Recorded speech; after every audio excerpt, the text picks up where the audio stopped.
ठीक है, चलिए अब हम स्टार्ट करते हैं। हमने कल पढ़ रहे थे शेप्स के बारे में इनकी, ठीक है। डिफरेंट डिफरेंट जैसे जैसे जो हमारे पास ये थे माइक्रोस्कोप था, इसमें जैसे जैसे एडवांसमेंट होती गई वैसे वैसे हम लोगों ने डिफरेंट डिफरेंट माइक्रो ऑर्गेनिजम्स को भी देखना स्टार्ट किया और उनके डिफरेंट डिफरेंट सेल्स को भी देखना स्टार्ट किया। क्या हुआ, कोई चला गया था क्या? तेजस्विनी। अच्छा बेटा, आवाज आ रही तेजस्विनी अब? यस सर, आ रही है सर। एक बार आप वीडियो भेज देना ग्रुप में, आज शायद कनेक्टिविटी अच्छी नहीं है। हाँ मैंने रिकॉर्डिंग पे लगा दिया, डोंट वरी, मैंने आज रिकॉर्डिंग पे लगा दिया, आप सुन लेना, ठीक है। ओके हमने सर, कल पढ़ा थैंक था यू सर। कि जैसे जैसे हमारे जो मैग्नीफाइंग लेंसेज थे और हमारा जो माइक्रोस्कोप था इसमें एडवांसमेंट आती गई, उसी तरीके से हम लोगों को पता लगता गया माइक्रोस्कोपिक वर्ल्ड के बारे में। हम लोग डिफरेंट डिफरेंट चीजों को माइक्रोस्कोप के अंदर देखने लगे और इससे हमें डिफरेंट डिफरेंट सेल्स के बारे में पता लगा। फिर हमने और जब डेवलपमेंट हुई उसके बाद पता लगा कि सब सेल्स का जो शेप है वो एक नहीं होता, ना उनका साइज एक सा होता है। तो डिफरेंट डिफरेंट सेल्स होते हैं ह्यूमन बॉडी के अंदर, उनका सबका अलग अलग साइज होता है। ये एक आपको एग्जांपल यहाँ पे दिया हुआ है, जैसे आपको ये स्मूथ मसल सेल्स दिया हुआ है, ये इस तरीके के शेप में होते हैं। ब्लड सेल्स का दिया है, नर्व सेल का दिया हुआ है आपको, ये आपको बोन सेल दिया हुआ है, ये आपको ओवम का दिया हुआ है, ये आपको स्पर्म का दिया हुआ है, ये आपको फैट सेल्स का दिया हुआ है। तो डिफरेंट डिफरेंट बॉडी के जो डिफरेंट डिफरेंट सेल्स हैं उनके शेप सबके अलग अलग होते हैं। And this shows that each and every cell has a different function। ठीक है, इससे हमें पता लगता है कि हर एक सेल का अपना अपना अलग अलग फंक्शन होता है। The shape and size of cell are related to the specific function they perform. Some cells like amoeba have changing shapes. In some cases, the cell shape could be more or less fixed and peculiar for a particular type of cell. For example, nerve cell have a typical shape. तो ये कहता है कि सब जितने भी हमारे पास sales होते हैं उनका जो शेप और साइज है वो उनके स्पेसिफिक फंक्शन जो वो काम कर रहे हैं उससे रिलेटेड होता है। जैसे कि अमीबा है, अमीबा की जो शेप है वो चेंज होती है, क्यों? क्योंकि अमीबा एक यूनिसेलुलर ऑर्गेनिज्म होता है। अमीबा को फूड गैदर करना होता है, उसको फिर डाइजेस्ट करके उसको बाहर निकालना होता है। तो उस चीज के लिए अमीबा के अंदर कुछ फिंगर लाइक स्ट्रक्चर्स बनते हैं, तो उसके अंदर कभी कुछ शेप चेंज होती है, उसमें कुछ ना कुछ बार बार चेंज आते रहते हैं। तो that depends upon the requirement. तो इसी वजह से हर एक का अपना अपना साइज और शेप चेंज होती रहती है। पिकुलर का मतलब होता है एक, बिल्कुल एक जैसा, बिल्कुल स्पेसिफिक हो जाना, पर्टिकुलर कर देना, एक जैसी। जैसे कि मान लो हमारे पास है नर्व सेल। अब नर्व सेल अगर आप इसको देखो, नर्व सेल को एक सेकंड में ऊपर करता हूं। अब नर्व सेल है, अब ये जो नर्व सेल है बेटा, ये नर्व सेल किसी की भी बॉडी के अंदर हो, ह्यूमन बॉडी में, वो हमेशा नर्व सेल इसी पिकुलर शेप में होगा, इसी पर्टिकुलर शेप में होगा। क्यों? क्योंकि ये जो नर्व सेल के ऊपर ही आपको दाने दाने दिख रहे हैं, these are known as dendrites. तो ये जाके डेंड्राइट्स कनेक्ट हो जाते हैं दूसरे उससे, ये उसका साइटोप्लाज्म है, यहाँ पे न्यूरॉन आते हैं, यहाँ पे नर्व एंडिंग्स हैं ये। तो ये हम डिटेल में पढ़ेंगे इसके स्ट्रक्चर को। तो ये शेप हमेशा एक पिकुलर शेप में ही मिलेगा आपको, पिकुलर का मतलब एक पर्टिकुलर आपका मतलब है, ठीक है। चलो आगे देखते हैं। We know that there is a division of liver in the multicellular organisms such as human being. This means that different parts of human body perform different function। इस बात को अंडरलाइन कर लीजिए आप लोग। There is a division of liver, there is a division of liver in particular organisms such as human being, or you can say multicellular organism, because every part has a specific function to do। So it means every cell has a specific function। Is it clear? There is a division of labor in multicellular organisms such as human being। This means that different part of human body perform different function। For example, human body has a heart to pump। जो heart sales हैं, heart के अंदर जो sales होंगी उनका काम है pump करना। स्टमक टू डाइजेस्ट फूड, ठीक है। अब ब्रेन है, ब्रेन का काम है किसी चीज को प्रोसेसिंग करना। अब हैंड्स का काम है किसी चीज को होल्ड करना। तो इन सब जगहों पे, किडनी के अंदर फिल्ट्रेशन होती है जैसे, तो इन सब जगहों पे जो हमारी सेल्स होती हैं वो उनका अलग अलग फंक्शन होता है। तो इसीलिए हर एक सेल टाइप का अपना एक डिवीजन हो गया, उनके काम बटे हुए हैं। अब न्यूरॉन जो सेल टाइप है उसका काम है कि भाई दिमाग में सिग्नल्स को इधर से उधर पहुंचाना, ठीक है। अब जो नेफ्रॉन करके किडनी में एक सेल होती है, उसका काम है चीजों को फिल्टर करना। तो इन सब चीजों के अपने अपने अलग अलग एक डिवीजन ऑफ लेबर बन गया, ठीक है जी। अब आ जाओ, similarly division of labour is also seen within a cell. अब क्या होता है, एक जो सेल होती है उसके अंदर भी छोटे छोटी चीजें होती है, उसे बोलते हैं हम लोग सेल ऑर्गेनल्स। अब ये जो सेल ऑर्गेनल्स होती है, इनके भी अपने अपने स्पेसिफिक काम है। इसको आप इस तरीके से मान के चलो, जैसे घर के अंदर सबके अपने अपने स्पेसिफिक काम होते हैं। खाना बनाने का काम मम्मी करती है, ठीक है। सब्जी वगैरह लेके आने का काम, बाहर की चीजों का काम पापा कर लेते हैं। आप कभी कुछ थोड़ा बहुत चलो चीजें मदद कर दिया, कुछ कर दिया। जैसे दूध वाला है, उसका काम है दूध लेके आना। कोई अगर सब्जी वाला वेजिटेबल वाला है तो उसका काम है वेजिटेबल्स लेके आना, ठीक है। पुताई पेंट वेंट करने वाले हैं, उनका काम पेंट करने का काम होता है। जो आपका नाली वगैरह का काम करते हैं, सीवेज का सिस्टम करते हैं, प्लम्बर आता है, उसका अपना अलग काम। तो हर एक बंदे का अपना अलग अलग काम होता है। सेम इसी तरीके से हर एक सेल के अंदर भी अलग अलग चीजें होती हैं जो कि एक काम करती हैं। So we can say that there is a division of labour in multicellular organism, that is each and every cell has its own specific function, and there is also a division of labor within the cell. So there is also a division of labor within the cell, and within the cell means each and every part of the cell has a specific function to do. Clear हो गई ये बात? Yes, sir. So in fact, each cell has got certain specific component within it known as cell organelles. तो अब इस cell organelles की definition को याद करना ये इंपॉर्टेंट है। Cell organelles are the specific components within the cell which have their specific function. Clear?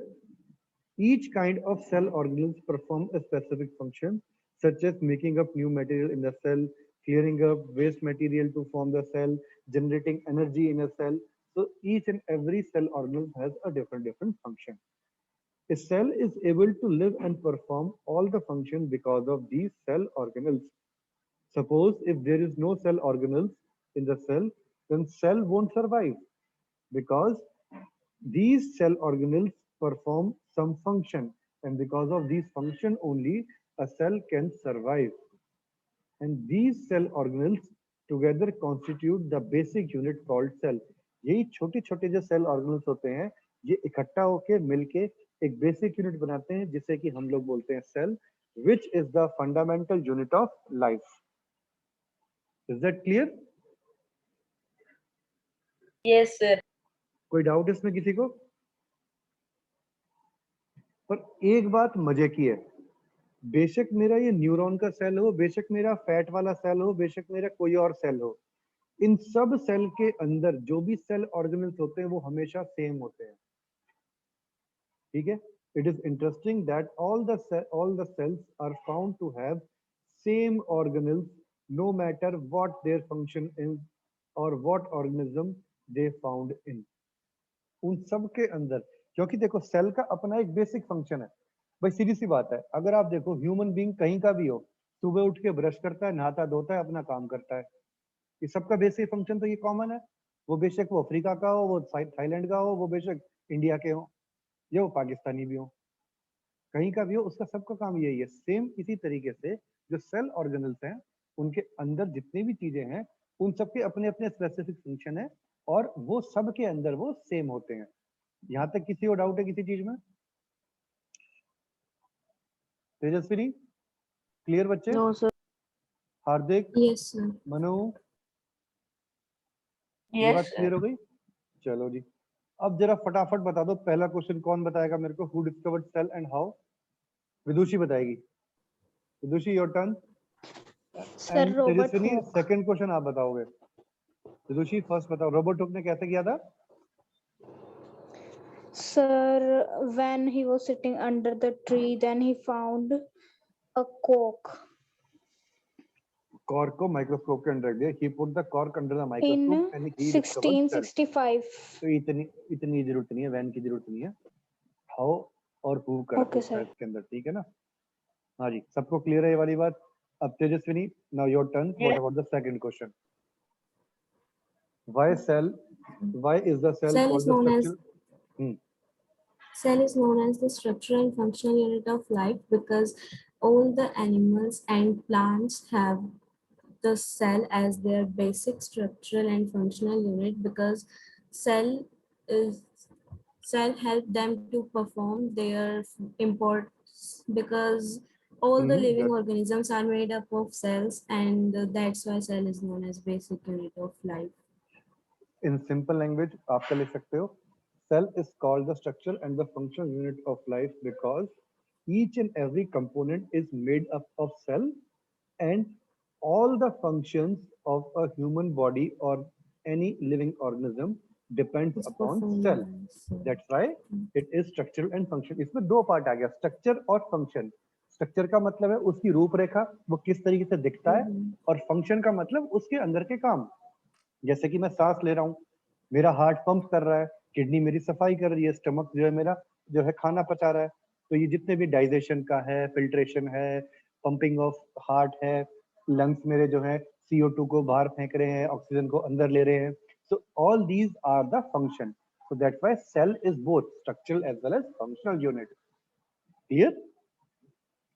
Yes, sir. हार्दिक सो गया,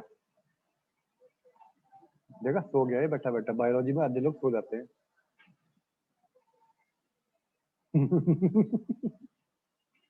चलो अब आ जाते हैं हम लोग. What is cell? अगर जिंदा है, चलो what is cell made of? Cell अब बनता किससे है? अब हमने कुछ हमें आइडिया हो गया कि भाई सेल के अंदर भी. वीडियो ऑन कर बेटा हार्दिक. हाँ क्या हुआ? ठीक है ना? चलो अब हमें देखिए इस बात से क्या पता लगा कि सेल के अंदर भी कुछ ना कुछ मेरे पास क्या होता है, छोटे छोटे पार्ट्स होते हैं. आप अभी पार्ट्स बोल दो उन्हें, जो कि अपना एक स्पेसिफिक फंक्शन करते हैं. और उन पार्ट्स को, उन कंपोनेंट्स को we call it as a cell organelles. So components present in the cell which have a specific function are known as cell organelles. ये पहला क्वेश्चन लिख लीजिए. Define cell organelles. Just write down question. Define cell organelles. Cell organelles are the components present in the cell which have specific function. Which have specific function.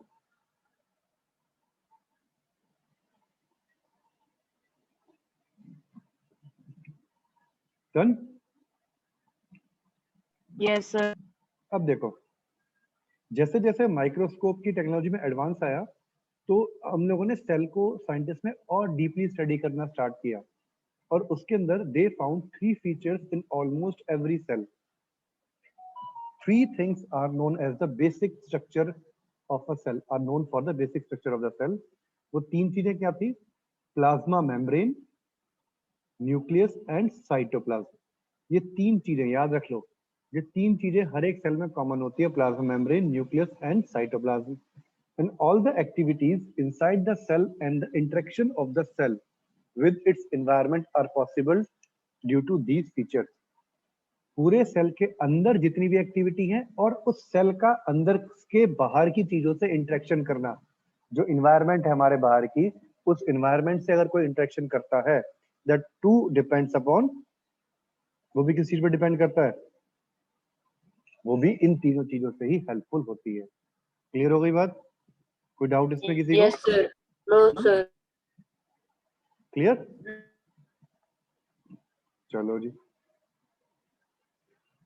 अब आ जाओ plasma membrane और cell membrane. हम सबसे पहले बात करते हैं प्लाज्मा मेम्ब्रेन, इसी को हम सेल मेम्ब्रेन बोलते हैं. This is the outermost covering of the cell that separates the component of a cell from external environment. जैसे हम लोग, एक सेकंड होल्ड करना.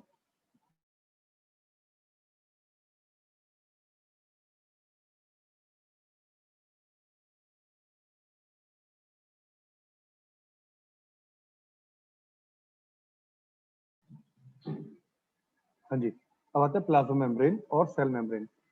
प्लाज्मा मेम्ब्रेन क्या करता है? एक सेल के अंदर जितनी भी चीजें हैं, उसका सबसे ऊपर की एक आउटर लेयर का काम करता है. एक तरीके से मान के चलो कि plasma membrane is like a bag. जिसके अंदर सेल के सारे पार्ट है। ठीक है, क्लियर हो गई बात ये सबको? प्लाज्मा मेम्ब्रेन एक बैग है जिसके अंदर सारे के सारे पार्ट आपके डले हुए हैं, और बाहर की इन्वायरमेंट जो एक्सटर्नल इन्वायरमेंट है उसको और सेल के ऑर्गेनल्स को डिफरेंशिएट करता है, और कह सकते हो आप कि it protects the cell organelles from the external environment. ठीक है, क्लियर हो गई ये बात? पहला पॉइंट इसका ये नोट कर लीजिए, this is the outermost covering of a cell that separates the contents of the cell from its external environment. अब आ जाओ दूसरा point, the plasma membrane allows the entry of allows or permits the entry and exit of some particles in and out of the cell। अब cell में से कौन बाहर जाएगा कौन अंदर आएगा उसको भी चेक करता है प्लाज्मा मेम्ब्रेन। अब वो कैसे चेक करता है वो आपको मैं बताऊंगा। प्लाज्मा मेम्ब्रेन एक्चुअली उसके अंदर बहुत छोटे छोटे स्मॉल पोर्स होते हैं एक पर्टिकुलर साइज के, और कुछ ही साइज की जो मटेरियल है वो उसमें से बाहर और अंदर जा सकते हैं। हर एक किसी साइज का मटेरियल उसमें से अंदर बाहर नहीं जा सकता। जैसे कि आप देख सकते हो आपके घर में चाय छानने वाली छन्नी होती है। अब चाय छानने वाली छन्नी से हम जब चाय छानते हैं तो पत्ती तो हमारी ऊपर रह जाती है, बाकी चाय नीचे निकल गई। तो इसका मतलब उस जो छन्नी थी that allows only a certain type of material और substance to pass through it. और इसी चीज को अगर मैं कपड़े से छानूं तो और बारीक छनाई होगी मेरी। ठीक है, तो कपड़े में क्या है और छोटे साइज के पार्टिकल, थोड़े बड़े साइज के पार्टिकल वो भी ऊपर रह जाएंगे। क्लियर हुई ये वाली बात आपको? अगर आप कपड़े से छानते हो या छन्नी से छानते हो दोनों में अंतर पड़ेगा, that is because of the pores Yes, sir. और होल्स इन दैट पर्टिकुलर क्या कहते हैं उसे आप, कपड़ा, दैट पर्टिकुलर क्लॉथ और योर दिस। ओके जी, now we have it also prevents movement of some other material. Other material में क्या आता है, गैसेस के बारे में, गैसेस की मूवमेंट को जो प्रिवेंट करता है। The cell membrane therefore is called as selectively permeable membrane। ये आपके पास पहला क्वेश्चन आता है। Therefore cell membrane is Yes, known sir. as selectively permeable membrane। अब सेल मेम्ब्रेन को selectively permeable membrane इसलिए बोला जाता है because it only allows a certain type of material to move in and out। Clear? Question लिख लो फटाफट, question लिखिए। Yes, sir. Why cell membrane, question लिखो, why cell membrane is known as why cell membrane is known as selectively permeable membrane or semi permeable membrane। selectively permeable membrane or semi permeable membrane।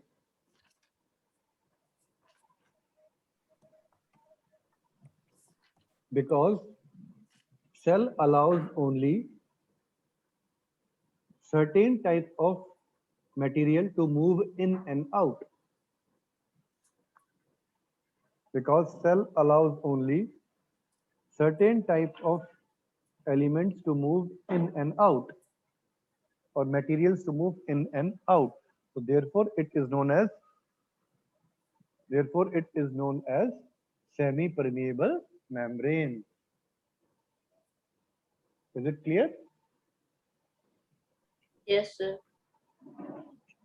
Vidushi, Tejaswini, clear बच्चा? Yes, sir. चलो जी, तो यहाँ पे हमने ये question पढ़ा। अब ये आती है बात, how does the movement of substance takes place in the cell और how does the substance move out of the cell और इनटू द सेल। अब ये जो सब्सटेंस है ये अंदर बाहर कैसे करते हैं, ये क्या पंगेबाजी किस तरीके से करता है? अच्छा जी, चलो। अच्छा एक बात बताओ, इसका एग्जांपल मैं आपको जो देता हूँ अभी देखते हैं, अभी बताता हूँ आप लोगों को।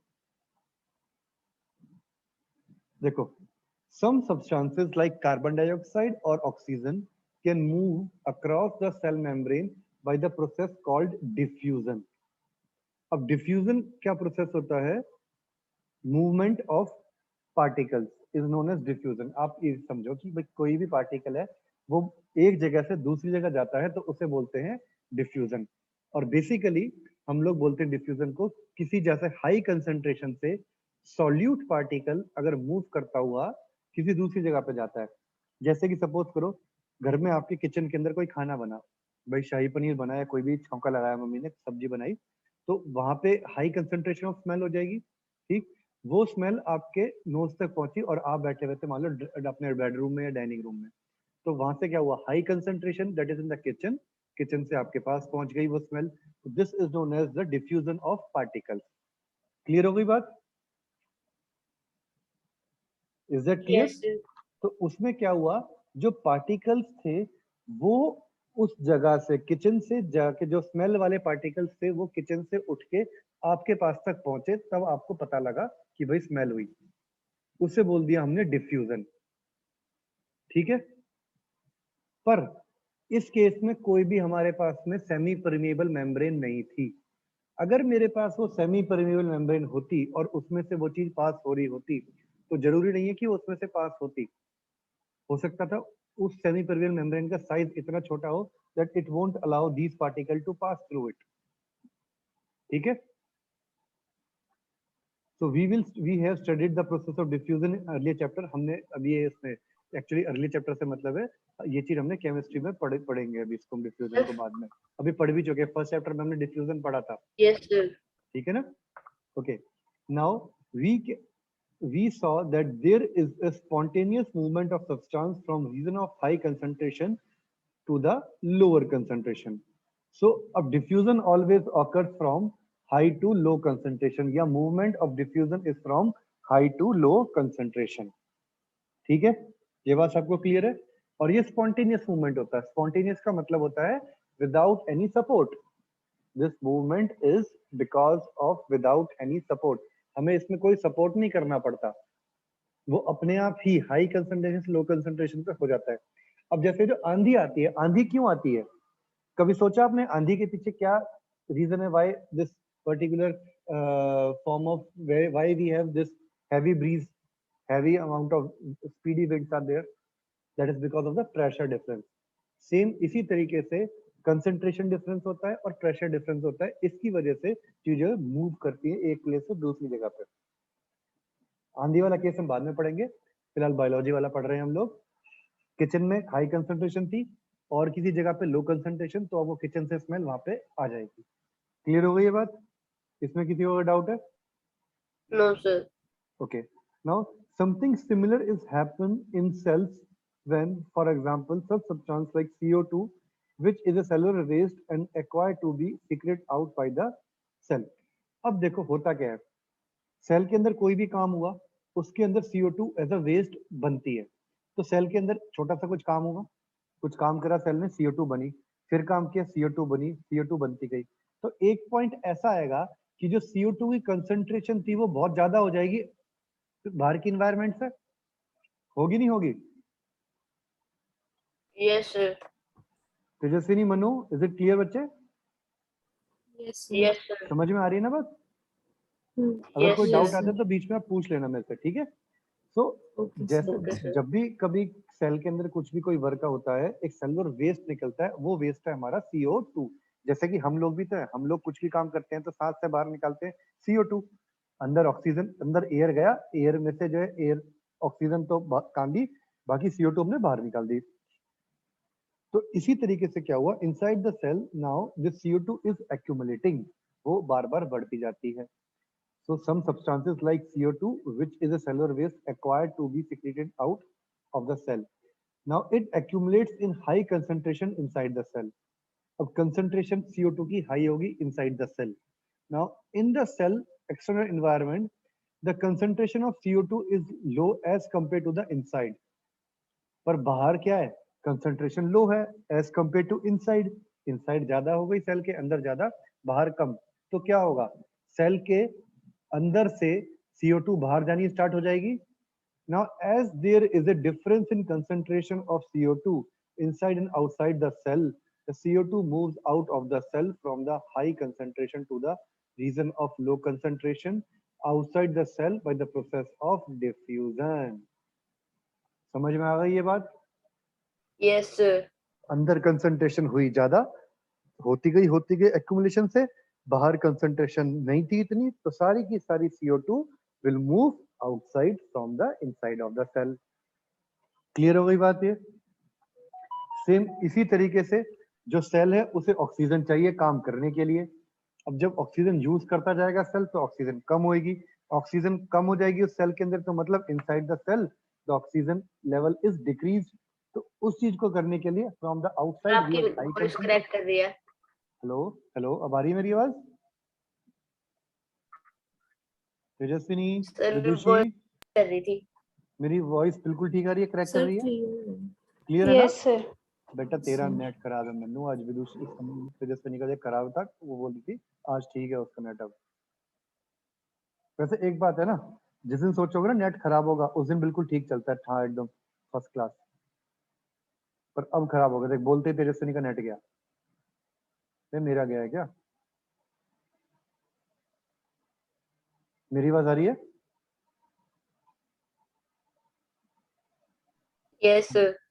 So now in a similarly, oxygen enters the cell by the process of diffusion when the level of concentration of O2 inside the cell decreases. अब जैसे ही CO2 का जो ऑक्सीजन का लेवल है सेल के अंदर डिक्रीज होता है, then डिफ्यूजन के थ्रू बाहर से ऑक्सीजन सेल के अंदर आ जाती है। समझ में आ गई बात? ये क्लियर हो गई बात? कोई डाउट है इसके अंदर? तो similarly yes sir. O2 level of the cell by the no process sir. of diffusion when the level or the concentration of O2 inside the cell decreases. Now thus diffusion plays an important role in gaseous exchange between the cell as well as the external environment. Sir Cell आपकी और voice external hello fast forward हो गई थी। अच्छा so sir between clear है clear है ना?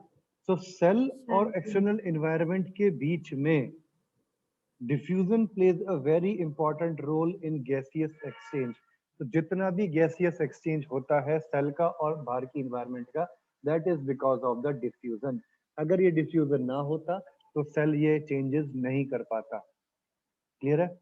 अब हमने गैसेस के बारे में पढ़ा, इसके बाद हम लोग पढ़ते हैं वाटर के बारे में। हार्दिक, बच्चे क्लियर है सब कुछ? चलो जी। Water also obeys laws of diffusion. The movement of water molecule, though such as selectively permeable membrane through a selectively permeable membrane, is known as osmosis. अब आ जाओ वाटर के बारे में। जब वाटर की या किसी भी चीज की को पास करते हैं हम लोग किसी सिलेक्टिवली परमिएबल मेम्ब्रेन से या फिर सेमी परमिएबल, परमिएबल का मतलब अपने अंदर से अलाउ करना, गो थ्रू हो जाना, पास हो जाना, which allow to penetrate, which allows to permeate, penetrate करने के लिए अलाउ कर देना उसको, उसके अंदर से आर पार चले जाना, उससे बोलते हैं हम लोग क्या? Permeable membrane. क्लियर हो गई बात आपको? ये सेमी परमिएबल, यस परमिएबल का सर। मतलब किसी चीज में से बाहर निकल जाना। वैसे कि मान लो आपके घर में जाली के दरवाजे हैं, तो जाली के दरवाजे अलाउज और permits wind to come inside, ठीक है? Clear? But it does not permeate mosquitoes, flies and other things to come sir inside. आवाज नहीं आ रही। हार्दिक, मनु, आ रही बेटा आवाज मेरी? तेजस्वी नहीं आ रही ना आवाज? नहीं, मेरा इंटरनेट गड़बड़ हो गया लगता है शायद। सर रुको रुको, आ आ रही रही ना? है। हाँ जी। सो सर बीच वाटर, में तो अभी हुई थी क्रैक। हाँ वो शायद नेट की वजह से हो सकती है may be. So water also obeys this laws of diffusion, and the movement of water molecule through such selectively permeable membrane is known as osmosis. ठीक है? अब osmosis को आप लोग बोल सकते हो diffusion through a selectively permeable membrane is known as osmosis. ठीक है? क्लियर? अब देखो इन दोनों में डिफरेंस क्या है, सबसे इंपॉर्टेंट है इन दोनों का डिफरेंस के बारे में समझना। डिफ्यूजन में हमने क्या पढ़ा था कि जो पार्टिकल्स थे वो मूव कर रहे थे कहां से? हाई कंसंट्रेशन से लो कंसंट्रेशन की तरफ। ठीक है? समझ में आई बात? Yes sir. जैसे कि स्मेल का पार्टिकल, किसी भी चीज के अंदर किसी भी सॉल्यूशन में दो चीजें होती हैं, सॉल्यूट और सॉल्वेंट। सॉल्यूट वो होता है जिसको मिक्स करा गया है, जिसकी क्वांटिटी कम होती है, और सॉल्वेंट वो होता है जिसमें मिक्स करा गया है। समझ में आई बात? और डिफ्यूजन के केस के अंदर सॉल्यूट पार्टिकल एक जगह से दूसरी जगह पे जाते हैं। समझ में आ गई? पक्का? ये बात तेजस्विनी, Yes, विदुषी, sir. हार्दिक। पर मेरे पास ये जो है, सर हाँ जी सर एक बार सॉल्वेंट वाला दोबारा बताना। दोबारा बोलता हूँ, कोई भी सॉल्यूशन है, कोई भी मिक्सचर है, सॉल्यूशन मान के चलो आप इसको एक बार फिलहाल। तो कौन आ गया भाई आज? ये हार्दिक बिंदल का एक और। हार्दिक, ये तेरा ही दोस्त है, तो ये कौन है ये? हार्दिक, No, sir. Yes, sir. फिर कोई आ गया ना सर गलत। मेरा नहीं है। चलो इसको हम हटा देते हैं, रिमूव कर दिया। ठीक है जी। Yes, sir. और मैं एक मीटिंग को कर सकता हूँ, लॉक भी कर देता हूँ। चलो, हाँ जी। तो अब हमारे पास क्या था? हाँ, मैं बता रहा था, देखो कोई भी सॉल्यूशन होता है, सॉल्यूशन दो चीजों से बनता है, सॉल्यूट और सॉल्वेंट। सॉल्यूट वो होती है छोटी अमाउंट में जो चीज होती है जिसको कि मिक्स करते हैं, जैसे कि पानी है।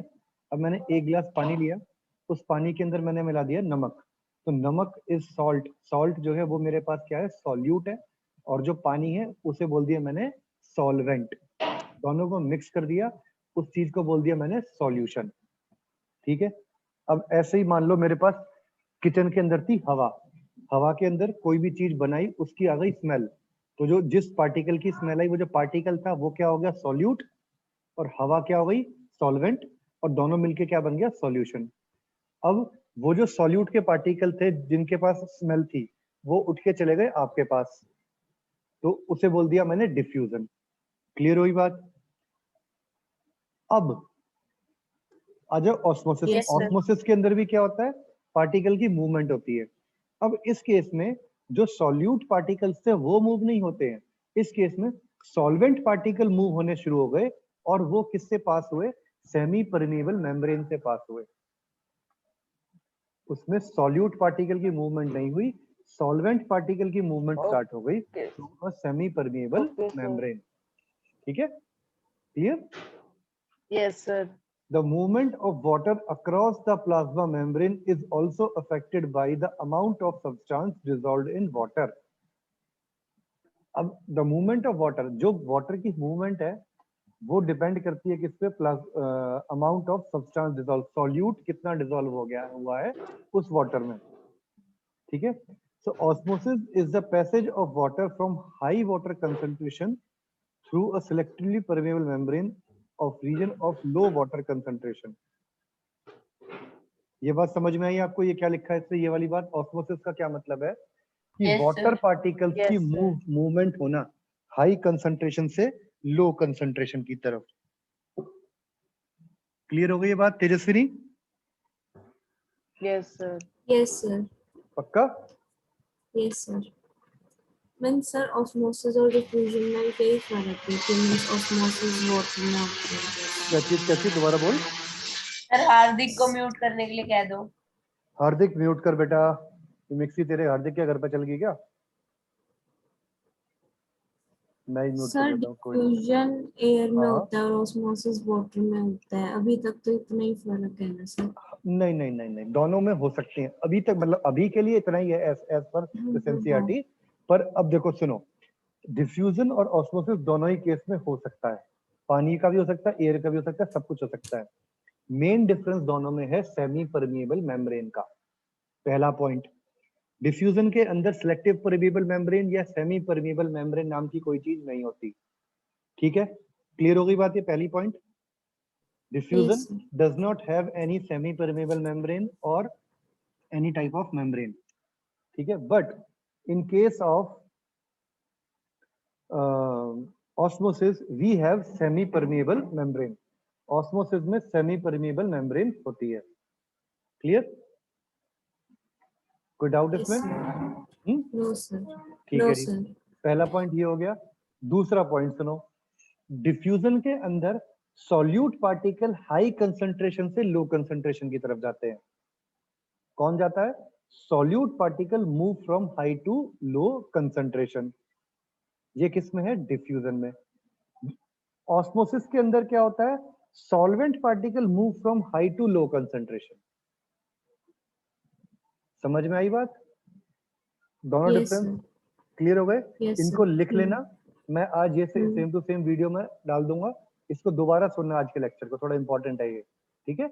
और इसको नोट डाउन करने की कोशिश करना ये दोनों पॉइंट को। क्लियर हो गई ये बात? यहाँ तक किसी को कोई Yes, sir. डाउट है?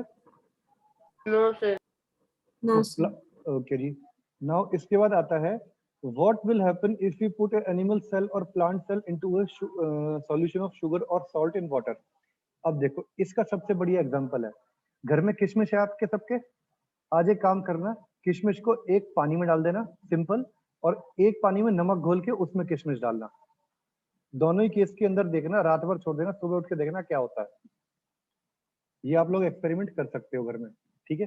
फिलहाल सर, आज क्या? के लिए किशमिश लेना, उसको पानी में डाल दो, एक सिंपल 5-6 किशमिश लेके सिंपल पानी में डाल देना, और 5-6 सर वो तो किशमिश फूल जाएंगी। फूल जाएगी, और फूल जाती हैं। 5-6 किशमिश लेना, और उसको क्या करना,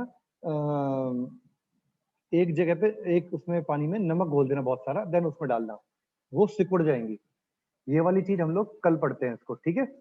तो आज के लिए इतना बहुत है, इसमें वीडियो बाय सर। अपलोड कर देता हूँ और ध्यान से पढ़ना है इसको, ठीक है तेजस्विनी? क्लियर बच्चा?